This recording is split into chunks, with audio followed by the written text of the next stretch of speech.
questions about shoes, because I've just been absolutely inundated. I've had, just would not believe the amount of questions that I've had, and some of them I was kind of like, oh yeah, I get that, I get why you're asking that, and others I've kind of gone, what, and had to get some clarification, which is fine. So it's going to be, it might be a bit more Q&A tonight, and the type of questions that I did get have kind of made me have to think a little bit harder about what I was going to say tonight, in a good way, I think. So just as a quick welcome for those of you who don't know me, as I know I've got plenty of people that are booked on this that are going to be watching the replay that haven't a clue who I am. I teach movement. That's about it, really. That's about all I do these days. I work with runners because I am one, but I work with lots of different people really who have got sort of really wonky bodies, so bits and pieces that aren't working as well as they should do. And it's about sort of trying to find ways into the body to help you or them get better at moving for life, really. Now, if that's running, or I've got a tennis player, I've got some golfers, whatever it is that you want to do, it's how you move the rest of the time matters. And that's particularly true of running, I think. So one of the most frequent questions I get asked is about shoes. It's always about shoes. And that's partly because people see me in barefoot shoes, and they wonder about barefoot shoes. And that's always an interesting conversation. But quite a lot of people are just confused. If you see me wobbling, that's the cat, by the way. She just decided to get on top of the table. It's not me having some kind of fit, but a cat. Yeah, get asked about shoes, but partly because people see me in barefoot shoes and they're intrigued and they want to know more, and then partly because they're confused about what to buy, whether those shoes are going to help them with injuries, going to help them with performance, those kinds of things. And the types of questions that I've got for tonight have made it very clear that that's true of a lot of people that I'm speaking to in the group, that everybody's a little bit confused. And really, what trainer shoe to buy for running is a little bit tricky, because it's always going to depend. It's going to depend on lots of different factors, but also it depends on just how brainwashed we are, because we've been totally sold on this idea that we need, and by need, like we need cushioning, protection, support, and you know, this sort of implies that your body and particularly your feet in this case, aren't really capable of supporting you and protecting you and moving you through life. And really that's not the case. So I suppose the answer to the question, is it you or your shoe, is very, very much a case of it depends, and it comes down to both.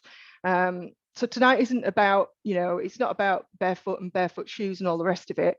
It's about trying to maybe just introduce you some concepts about shoes and some ideas about, particularly about athletic shoes and trainers for running, and what we've been told, and perhaps just kind of opening up our thinking a little bit, to allow us to make a more informed choice about what we are buying to put on our feet, particularly when we go out and run.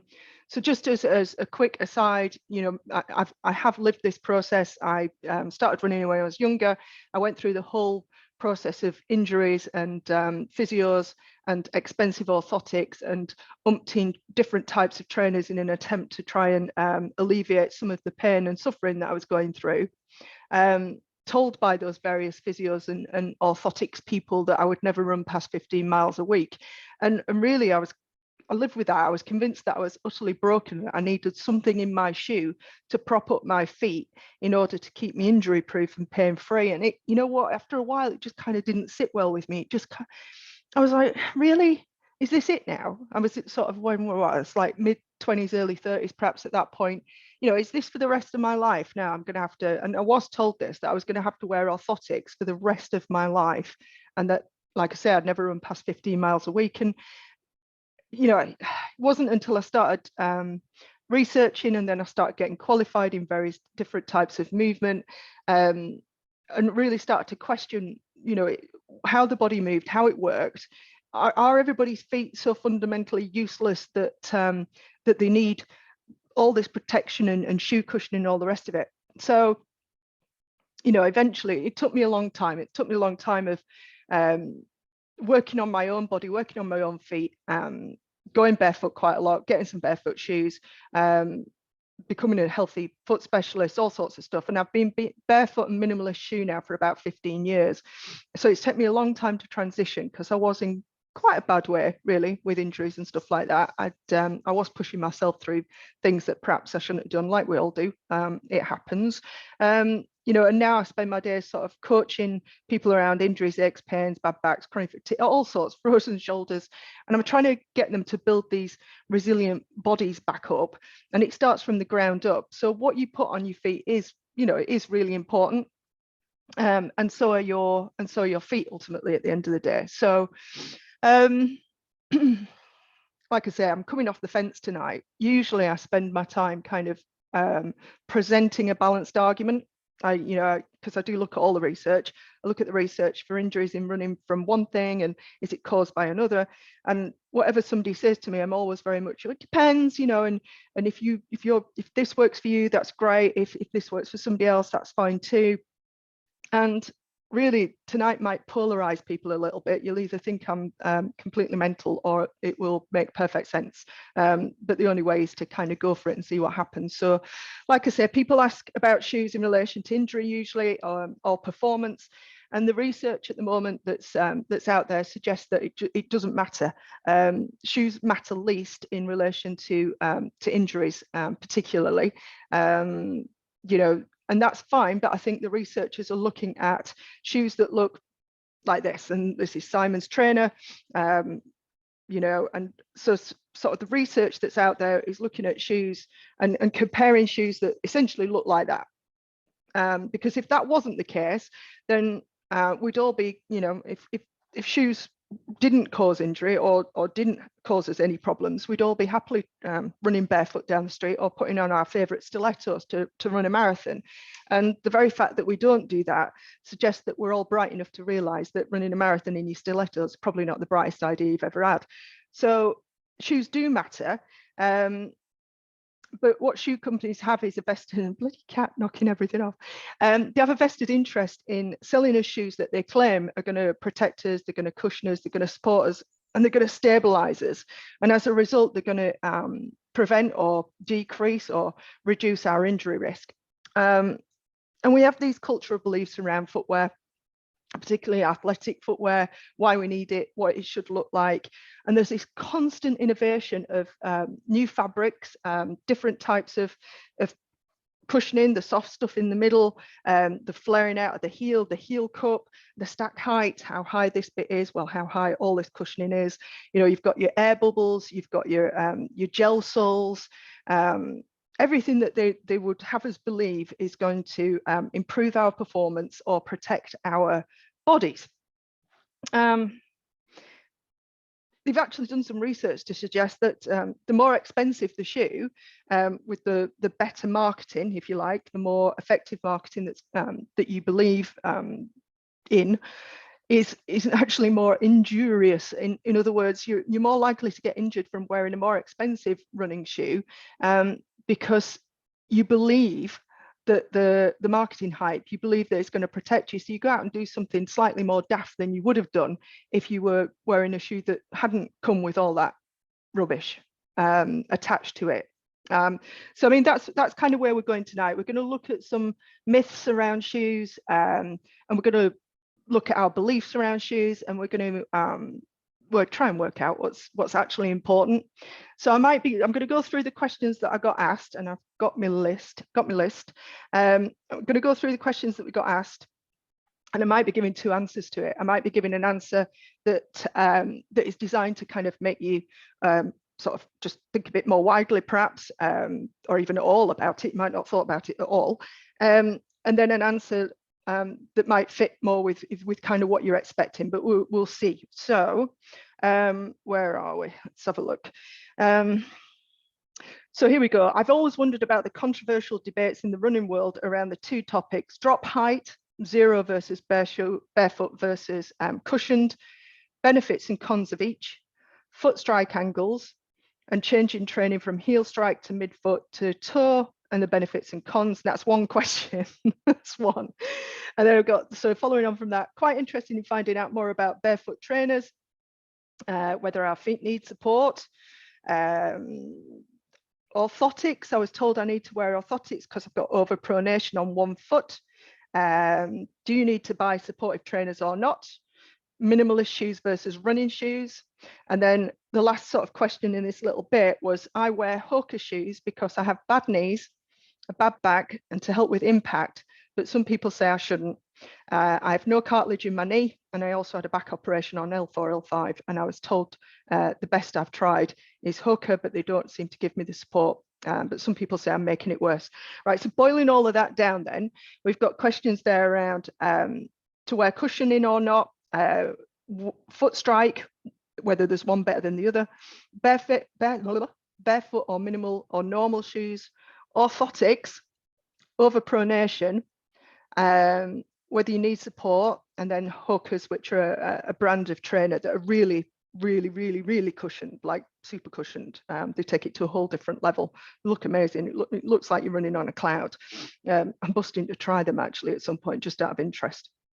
Right, so just out of interest, for now, the difference between a normal, I'm going to call this a normal trainer, and a barefoot shoe is basically how much cushioning you've got, whether that shoe is flat, so how much of a heel you've got, how flexible it is, what the toe spring's like, oh, else about that. And then, so we go to this, you've got something that will, you know, basically screw up into a ball. It's completely flexible. There is no heel, so there's no difference in the heel to the toe. Toe box, wide toe box, the difference, you can see how pointy this one is, and then how not pointy this one is.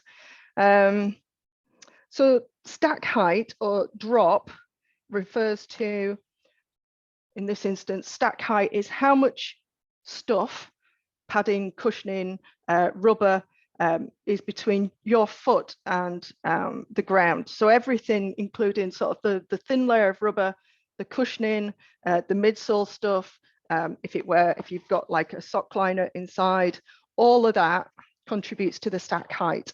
So the stack height in these, we might say, is maybe 50 mil. So we might say that's maybe 4.5, 5 centimeters.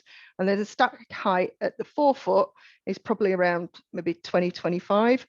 So the drop is the difference between those two. So just for round figures, 25 at the forefoot, 50 at the heel would leave you with a 25 millimeter drop.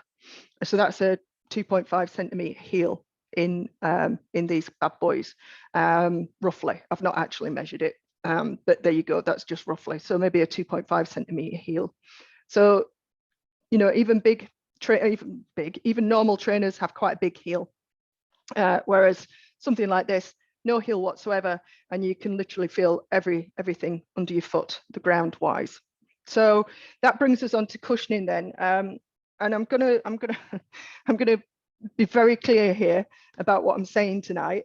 What I'm saying is general information. It's not designed for you, the individual. It's to help you think a little bit, and so maybe make some informed decisions, like I say, for yourself. And I would say just get in touch if you're in any way confused, and face saying in the chat, I'm a die-hard Hoka girl. You might be now, you won't be in a minute. Maybe you will, I don't know. So if you're in any way confused, as always, please just get in touch. Just give me a shout. I'm happy to chat feet and shoes at any point. So cushioning, right, cushioning. But done this one first, because if anybody's head explodes at this point, you can always just, you know, sign off. The rest of it gets a little bit easy, but cushioning is mental. So shoes are designed, and the key word there is designed, to protect your foot with cushioning. The question is, do we need it? So your foot wasn't designed, it evolved. And it evolved over a very long period of time to protect, not to protect itself, but to cushion itself, let's say, to absorb impact. And to deal with that impact, the foot has a very specific job to do, and it cannot do that job if it's wearing a thick and cushioned shoe. So if you've heard me talk about feet before, I apologize, but I find them fascinating. So your foot has 33 joints, it's got 4 arches, some argue 5, 100 muscles, tendons and ligaments. But the key point is it's got around 200,000 nerves in each foot. So it's your foot, or the sole of your foot, has more nerves per centimeter than any other part of the body. And the reason why is because your feet, in their wonderfulness, are supposed to be sensing the environment. They feel the ground. They tell your body and therefore your brain whether you're walking on stuff that's bumpy, stuff that's hard, stuff that's soft, stuff that moves, uphill, downhill. But most importantly, they measure vibration and therefore impact, how much impact and vibration and stuff is coming up from the ground. And the nerves in the foot transmit all that information to your brain, and your brain tells your body then what to do. So how heavy to strike the ground, where to put your pelvis if you're walking up or downhill. And it anticipates the load and the impact and the forces that are coming from the ground. It anticipates them and it handles them really, really well. And that's without you being consciously aware. You have absolutely no idea that any of that's happening. So the concept behind cushioning, or the research behind cushioning, is that your body cannot feel with that cushioning. So your foot cannot feel the ground. And essentially, the more impact you can feel through your foot, the more impact moderating behavior you will do. So in other words, if you don't feel any impact, you won't do any impact moderating behavior. And what do we mean by that? So as an example, in running, you've got overstride. So where you are, this is doing my nutting. I'm going to shut my blind. Excuse me 1 minute.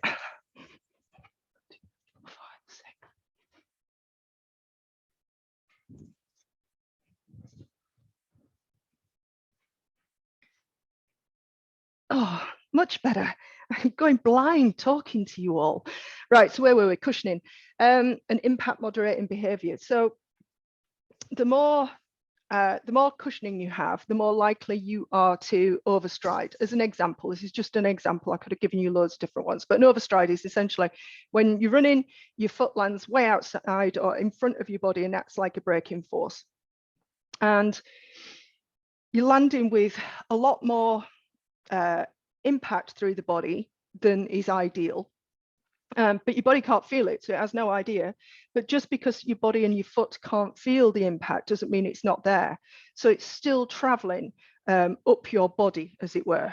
So overstriding, as a for instance, is associated with more knee pain. And so is cushioning, as a matter of fact. I think I'll probably get to that in a minute.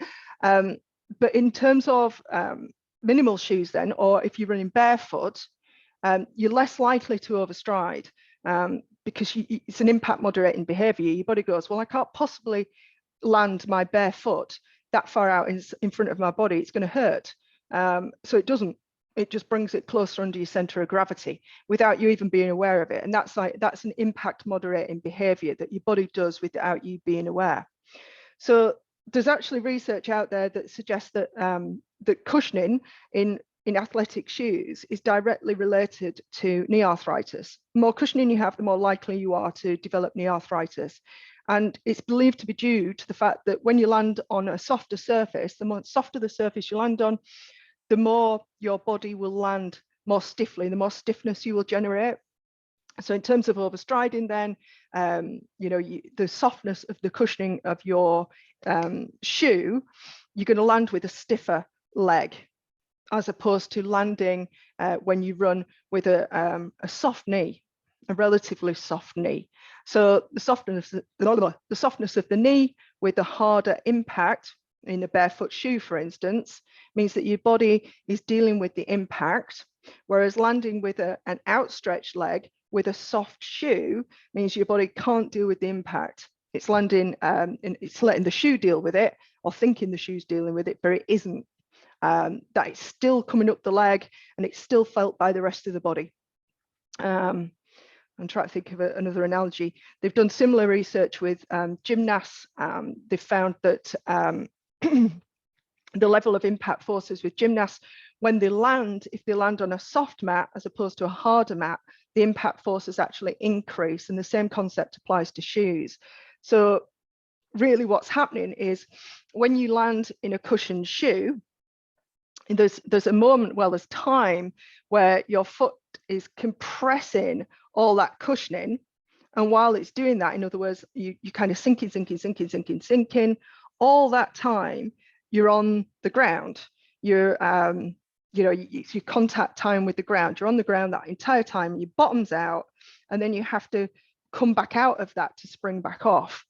And essentially with injuries, what the main thinking is the contact time with the ground is a big thing. You want to get your feet turning over or your feet off the ground as soon as possible. You don't want to be kind of on the ground, feeling those impact forces for any length of time. You want to be up and off. It's that springy kind of that springy pogo, bum, bum, bum, bum, not sinking, and that's what the cushioning does. So really, I suppose what I'm saying is we need to be training the body to absorb the shock rather than relying on the shoe doing it for us.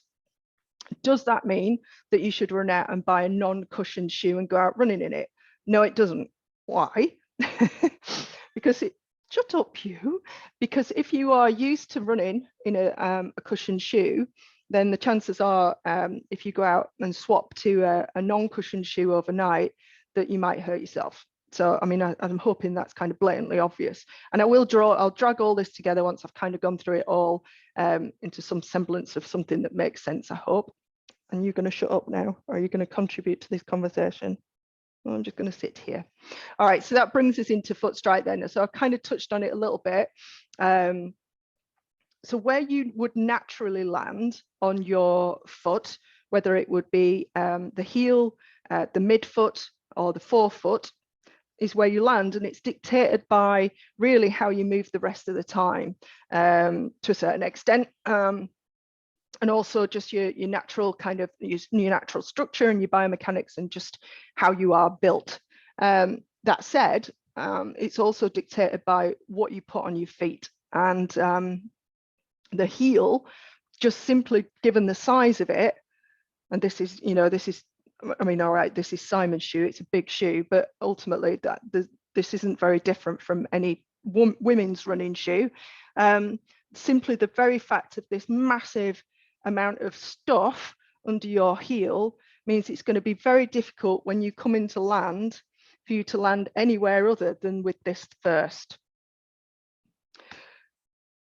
So if this is going to make running with a midfoot or a forefoot strike practically impossible, is that a bad thing? Well, I think the question always is for me is somebody actually a heel striker? Like they said, 80% of the population are heel strikers. Well, are they, or are they just heel strikers because they're running in shoes like this? And so the way that you would find out is you would take off your shoes and socks, you'd find a piece of smooth concrete or something like that, and you'd go for a little bit of a trot round. You don't need to go far, 50, 100 meters of just running without thinking about it. So running as you would normally, and perhaps even get it videoed and just see, do you land on your heels still, or do you start to land more?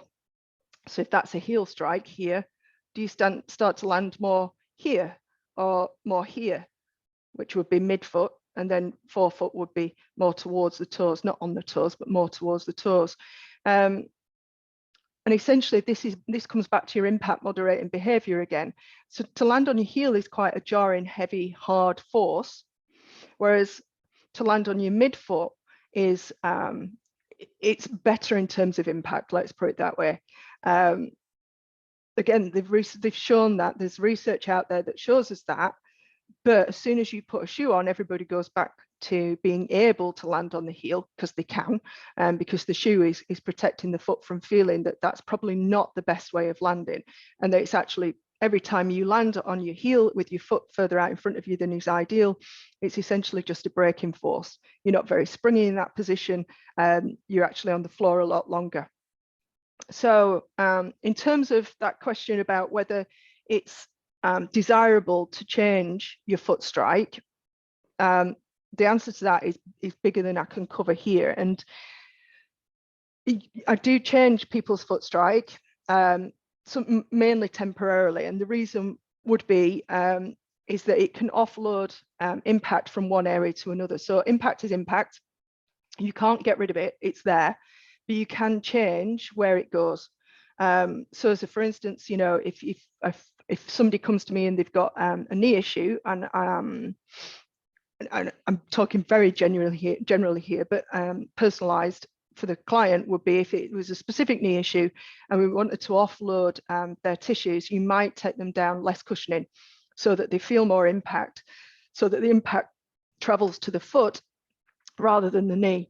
And that's just an example, but yeah, that's just an example. So you can alter, and sometimes it is useful to alter your foot strike to offload a certain area so that somebody can keep running. But that's something you would do with somebody who knows what they're doing, whether it's a decent podiatrist, physio, or somebody like me who's interested in that kind of stuff. Which leads then nicely into orthotics and overpronation. Orthotics in general is kind of a big area, and I'm not one for throwing the baby out with the bathwater. I did throw my orthotics in the bin a long time ago, but some people do need them. They are useful, and again, they're really useful if you've kind of got a problem.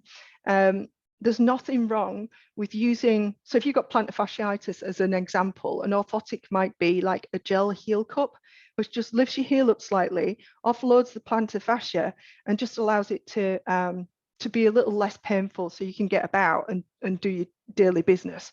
But if you're still wearing those orthotics 23 years later, there's kind of something slightly wrong with that. But pronation and the use of orthotics is massively different. This is where I truly get off the fence. This is where I get off the fence and just spit it out, Kel. Overpronation as a thing has been pretty much abandoned as total bullshit these days. A lot of people made a lot of money out of telling people that they overpronated and needed expensive orthotics to prevent or cure the pain or whatever it was, and all the rest of that. Pronation is actually just the physical act of your foot collapsing and rolling in. I call it collapsing in a controlled sense, collapsing and rolling in. As you land, your foot collapses or the arch collapses, and then it springs back up again. And that is just, it's what every foot goes through. It's a natural response. And so overpronation, there's no way of measuring that. There's no way of saying, well, you do too much and you don't, and therefore your pronation is more than hers, and therefore, well, why have you got injuries and why have you not? It's just been completely abandoned. I just wish it'd been abandoned before they collared me with it, and I spent years in orthotics doing myself even more mischief and getting even more weaker feet. So anyway, where were we? Oh, yeah, so the collapsing of the foot arches. So if you find yourself with arches that are collapsing or that aren't as springy as they were, or that you're developing bunions, those kinds of things, and they look flat, and it's entirely down to the weakness in the foot, weakness of the muscles in the feet, which would normally, if they were strong enough, support the arch. And that's it. The muscles get weak, the arches look flatter, and there's less spring. We start to develop all sorts of stuff like the bunions and plantar fasciitis and stuff that I talked about. But essentially, it's not overpronation that's the issue. It's the weakness of the muscles in the feet.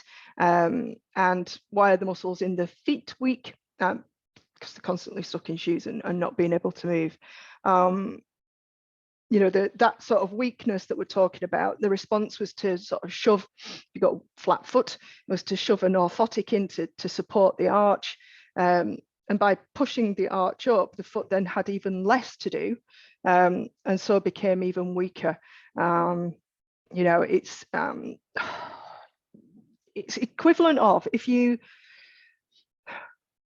put your arm in a cast, if you put your arm in a cast for 6 weeks, and then you take that cast off, your skin would be thinner, it would be more sensitive, your movement would be restricted, and your muscles would have wasted somewhat. So when you put on a thick, heavy, protective, cushioned, usually tight shoe for 8, 12, 14 hours a day, essentially you're doing the same thing to your foot. It's essentially like a cast, and you finish up with your foot skin is less resilient, your feet are more sensitive. That's one of the reasons why most people can't walk outside on gravel without throwing a wobbly. Those 33 joints that we talked about, they're not as mobile. You can't move your toes, your feet don't bend where they should, and your muscles have just wasted away. So your arches aren't as pronounced, they're not as springy. And you start to, like I said, you're developing bunions, neuromas, plantar fasciitis.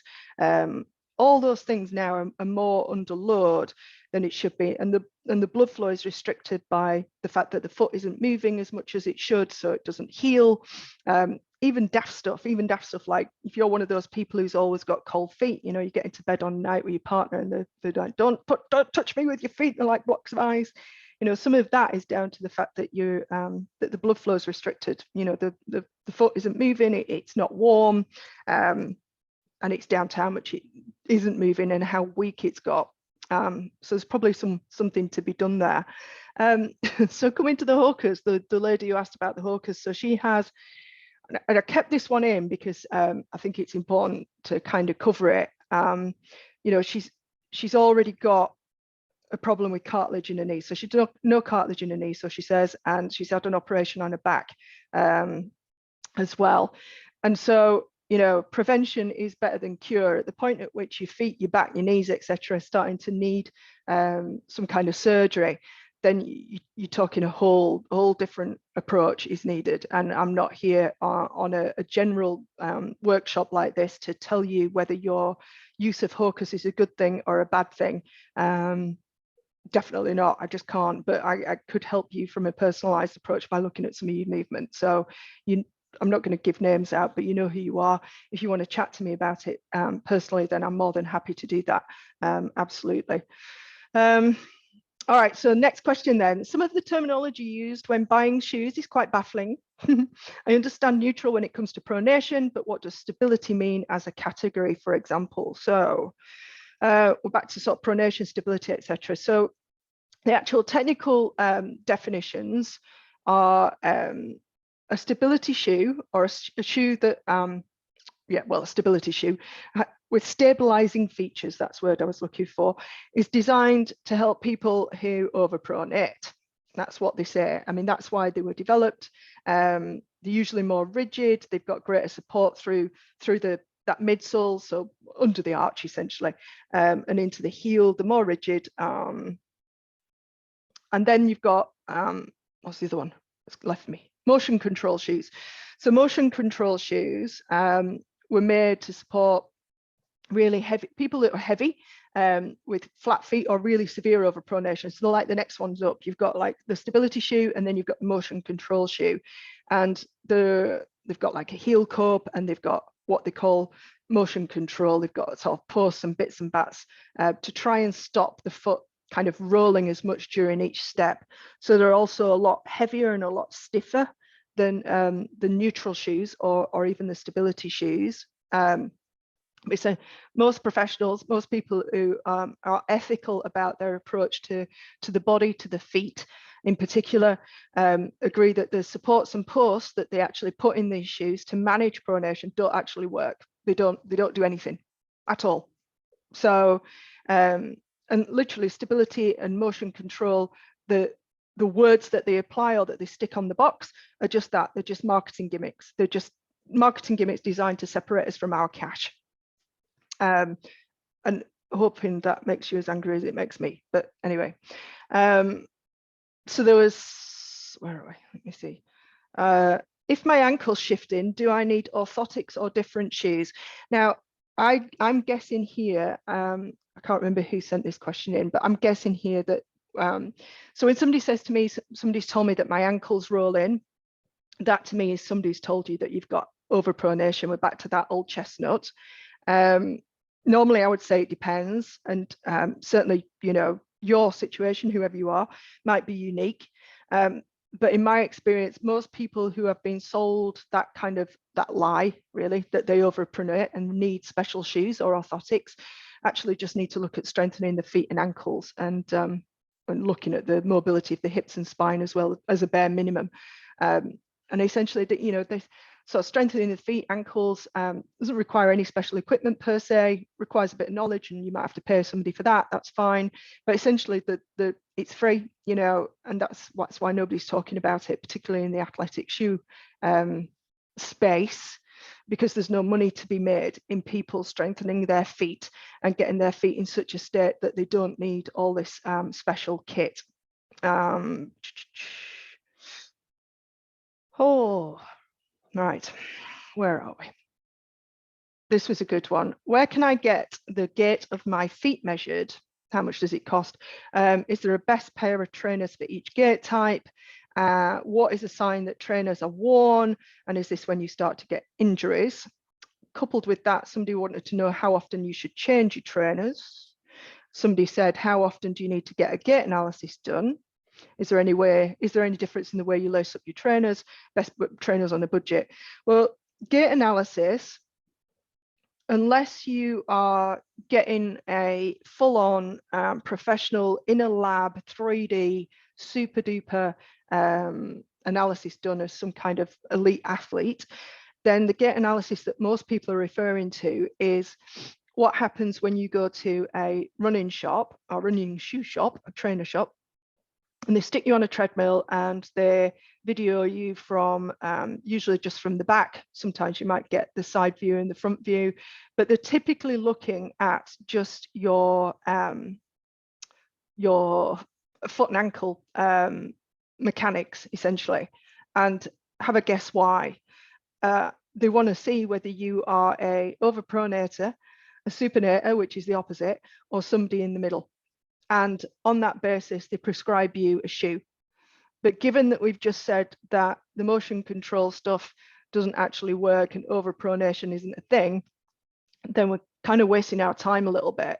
You know, again, I will get to what trainer should I wear, because I'm still not answering the question. But I am hoping that this kind of makes some sense. So really, a gait analysis, you know, you get how your foot works is not in isolation. It's attached to your leg, which is in turn attached to your hip and to your spine and so on.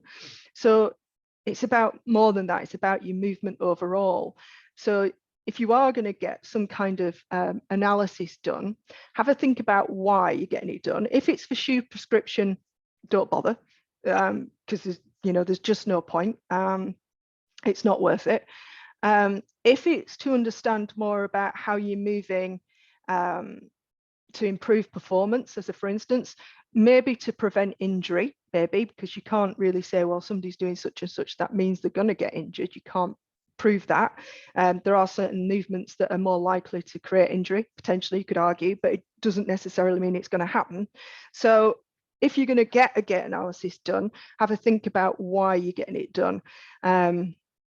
And then if there is a reason, such as I've got a movement problem or an issue, and I think having somebody look at how I move and sort that out might be good, which it might be, that's fine. And then the answer to then, when do I get it done again, is you do some work and then you get it done again and see if anything's changed. But I would argue that once you've had it done once and you start to do the work, then you should really be able to notice and feel the difference in your own body anyway. So yeah, so gait analysis, it's more about your whole body, all your movement patterns, etc. Worn shoes. So the wear on shoes, it can be related to injury. And I say can be. It's if the wear on the shoes is unequal. So if you turn your shoes over, I mean, I've got both mine. You're going to be horrified when I show you this. Can you see how they've both got holes in exactly the same place? The wear patterns on them are exactly the same, or more or less the same on both shoes. So they've worn equally. So really, they never had any cushioning in them to start with. They've now got a hole in my fourth toe on each thing, which is slightly annoying when I'm walking on gravel because it comes in. But other than that, they're wearing fairly equally. But if you were wearing something like this, and as a for instance, you lost like a centimetre, it's a bit much. If you were losing a centimetre, I'd be a little bit worried. But say you lost a centimetre on one trainer on the side here, but the other shoe isn't worn, then potentially you're going to have that kind of imbalance all the time. So you might feel it as an injury then. In terms of when to replace shoes like this, you can sometimes feel it. So once the shoe starts to go, you're essentially compressing all that cushioning, so it starts to feel more and more like a barefoot shoe. Essentially, you're wearing down all that cushioning support and all the rest of it. So it starts to feel not as springy, not as cloud-like, that kind of thing. I don't have an example of. No, I don't have. Simon's got his shoes with him, so I don't have an example. But what usually happens is this starts all this padding.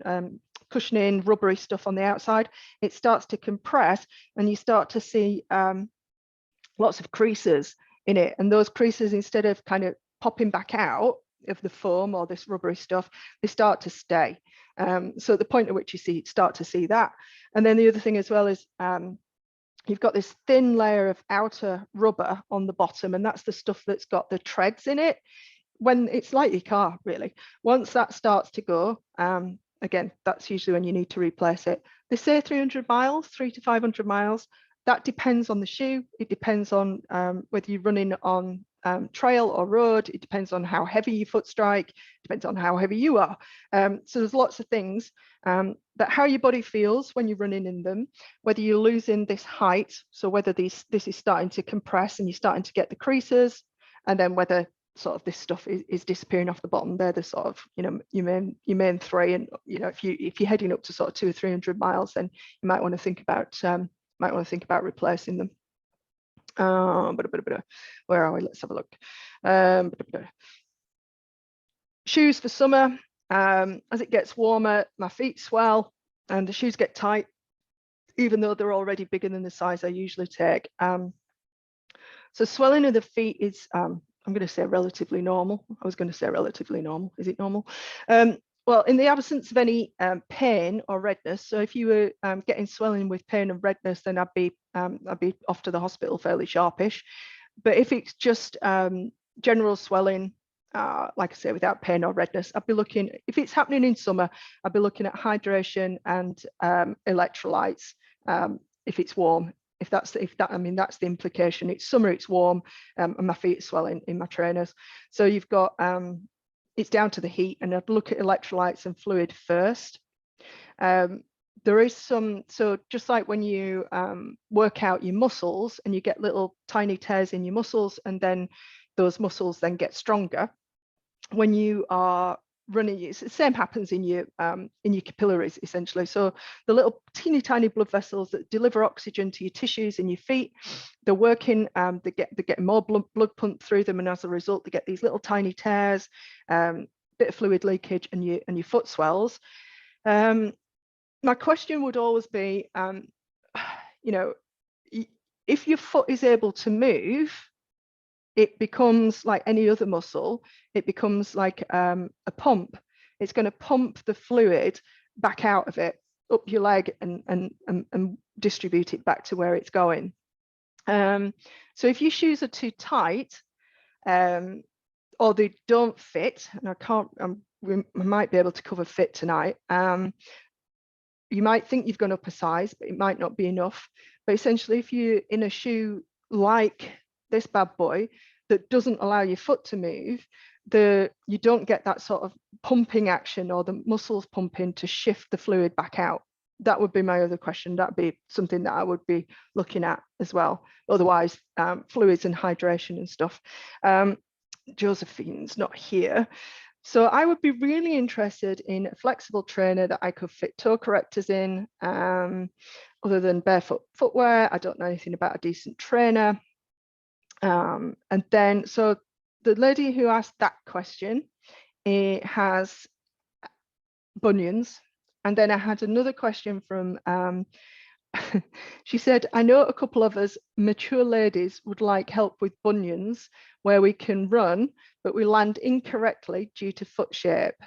I know a couple of ladies and myself that get sore pads as they take more of a pounding as you strike differently than in a normal heel strike.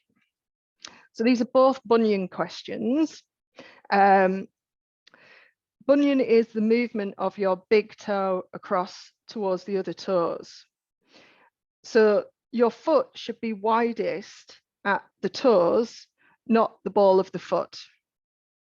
So if you are trying to cram your toes into something that's pointy like this, your big toe is always going to be being pushed across towards the other toes.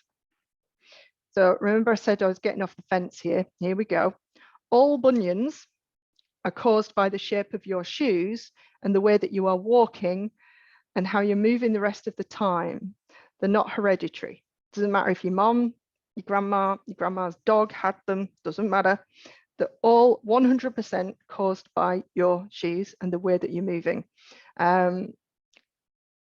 That weakness in the foot muscles contributes to bunions, but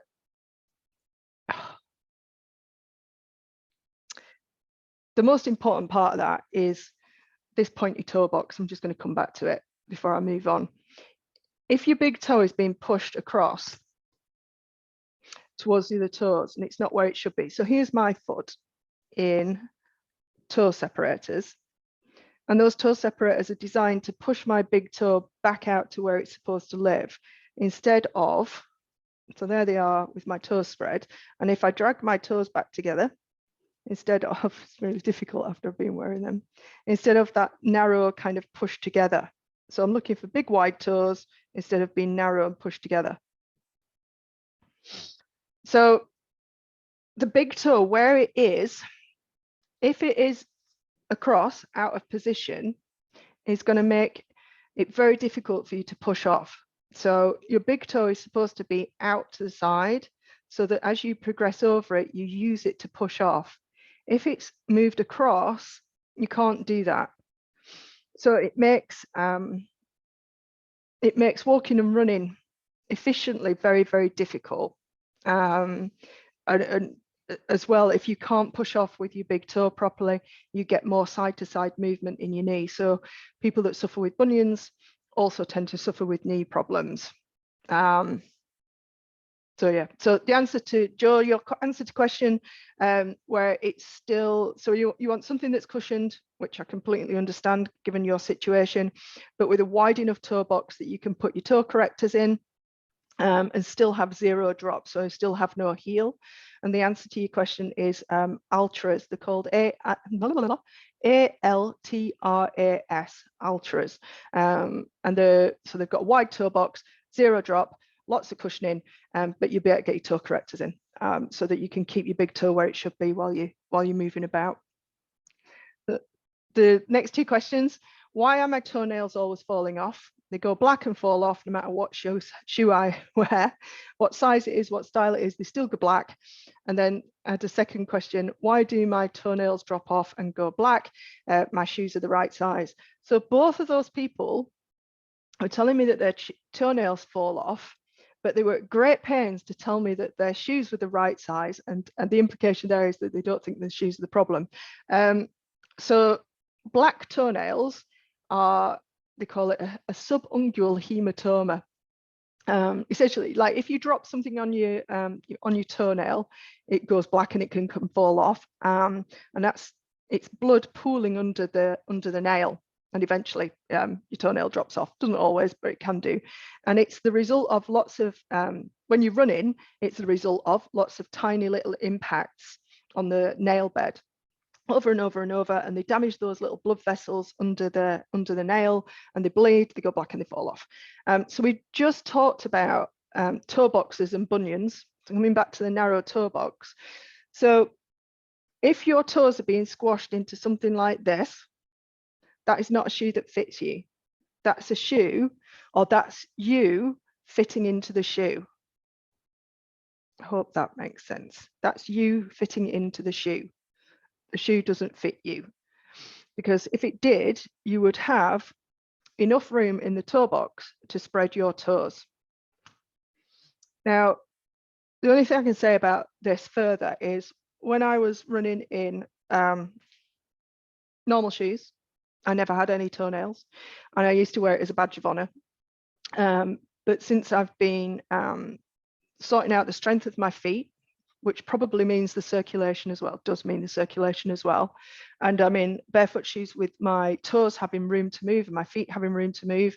I've got all my toenails irrespective of the distance that I run. So don't know, you know, take that as you will. All right, we're getting there. The last few questions were like really trainer based questions. You know, I've changed from Asics to Brooks. I'm having knee problems. Is it the shoes? Are they getting a bit worn? Then we've got, I'm about to buy my first proper trainer. Don't know what is a good buy. I've had 6 pairs of trainers, this, that, and the other. How do you choose the right trainers when you're online shopping? I've got somebody else who, you know, I don't even know where to start when I need new trainers.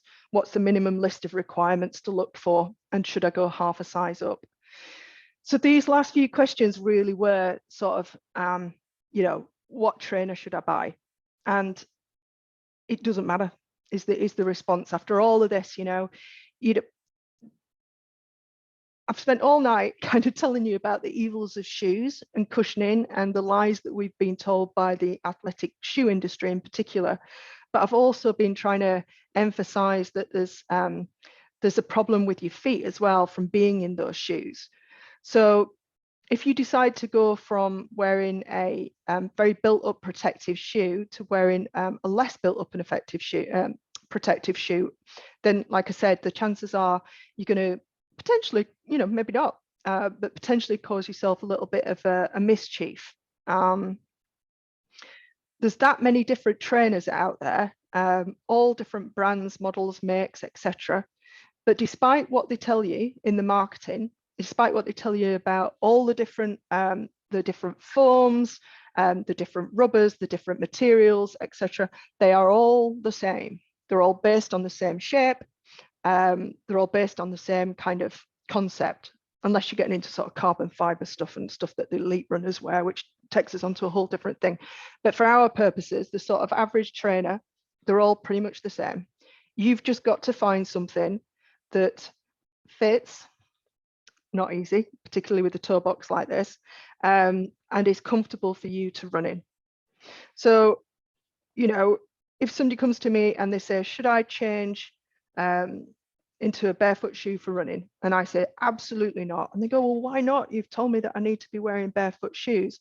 Well, essentially the answer to that is you're only running for a few hours a week. You know, some of us are doing longer training runs than that, and that's absolutely fine. But for most people, 20, 30, 40 miles a week, you know, they might be out for a few 5Ks, maybe a long run on the weekend. They're doing a couple of hours. So ultimately, those couple 3-4 hours out of your entire movement time is actually a really, really short period of time to worry about what you're wearing on your foot for that amount of time. So what I'm saying is, if you've got a shoe that works for you, that you're running in, fine, wear the shoe, because you're running and it takes a lot of effort and a lot of time and all the rest of it to transition down into a barefoot shoe. The question then is it worth doing that? And the answer to me is, yeah, absolutely. Why would you not want your entire body to be fit and healthy? You know, it's like going to the gym and only exercising your right hand side and thinking, well, the left side's not a problem. You know, you want your feet to be as strong as the rest of you so that it can support you through life. You're going to need them at some point in the future. You need them to balance. You need them to get you through life. It's dead simple, isn't it? So why would you not want your feet to be as strong as possible? So strengthening your feet outside of running then makes sense, so that you, if you do want to, you can transition out of all that cushioning and all the rest of it and run in a, let's call it a more natural fashion, just for the sake of argument for right now, because I can't think of any other words to say. So we're looking at creating stronger feet, more mobile hips and spine. They're your kind of absolute minimum. And so, you know, next time you do need a pair of non-running shoes, but shoes that you're just going to wear about the place, you know, you might want to start to look at investing in some minimal shoes, minimalist barefoot shoes, because they will help get your feet stronger and more mobile. It's not a magic wand. The shoe isn't going to fix things, but it will help you, like I say, become more stable, get some more sensory feedback to your foot and therefore your brain. And then particularly for running, in terms of barefoot stuff, is pre-stimulating the feet by doing a little bit of barefoot running, or even all your running drills. Do them outside, do them barefoot, somewhere safe, obviously somewhere without, I'm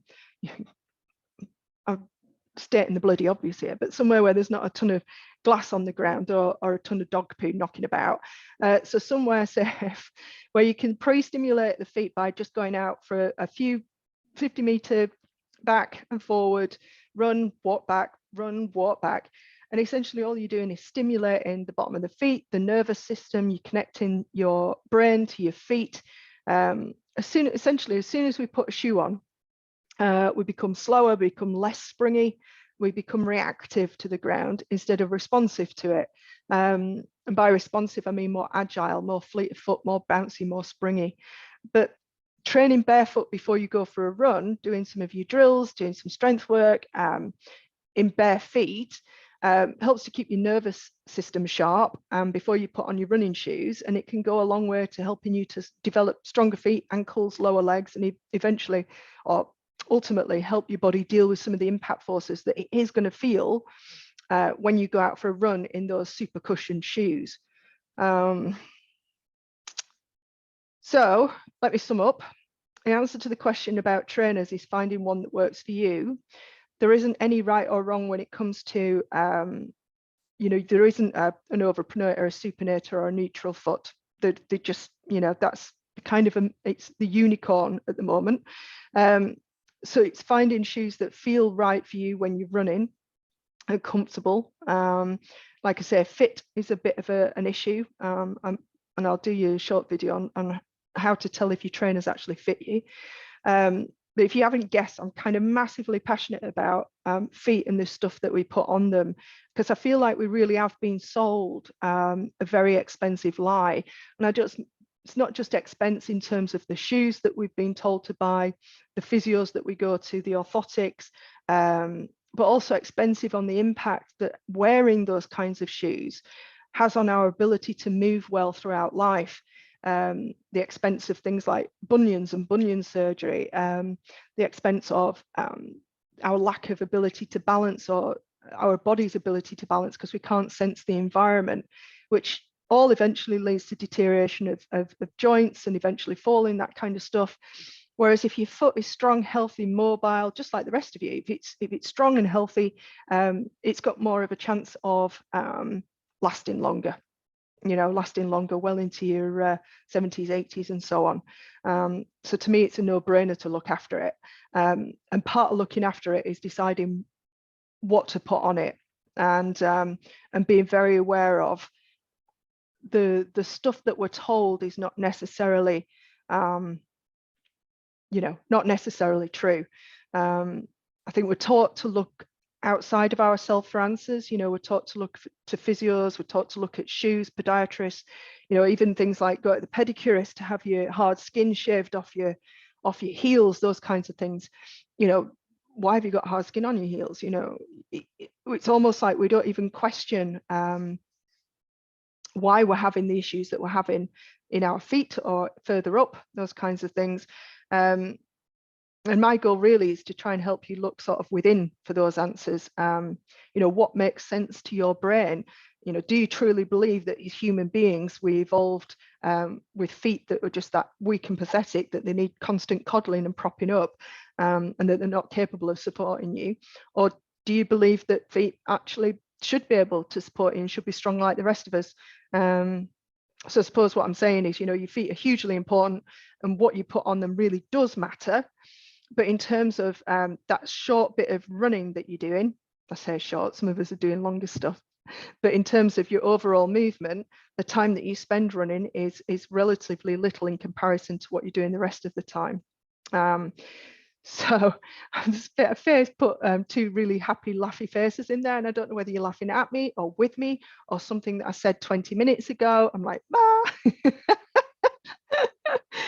I'm kind of done waffling. I feel like I've kind of, like I said tonight, it was a case of like, do I get off the fence and say what I think, or do I trot out the standard answers? And I had to get off the fence. So yeah, short runs to ultra in 2 weeks. Very short runs. Tapering down, probably. I hope. I would imagine. If you've got questions, by all means, ask the questions. If you've got stuff that you want to throw at the screen, throw it at the screen, including hookers. Hit in the face with a hooker if you need to. I'm not dissing anybody's shoes. Like I say, it's I am just trying to say look a little bit wider than just what we're told. Questions? No questions. Everybody's looking at me blankly. Still all on mute. If anybody wants to unmute and ask me a question, I should really be checking Facebook, shouldn't I, and see if anybody's kind of asking questions in the Facebook group. But oh, look, there's people in there. Hello, people on Facebook. Oh, Joe, you're there. Yeah, Joe. Yep, cool. So we have got people on Facebook. Anybody on Facebook got questions? Rachel, yes, you can get the replay. Absolutely. Joe, you're always working on your feet. Good girl. Sue, thank you very much for the feedback. Vanessa, you're welcome.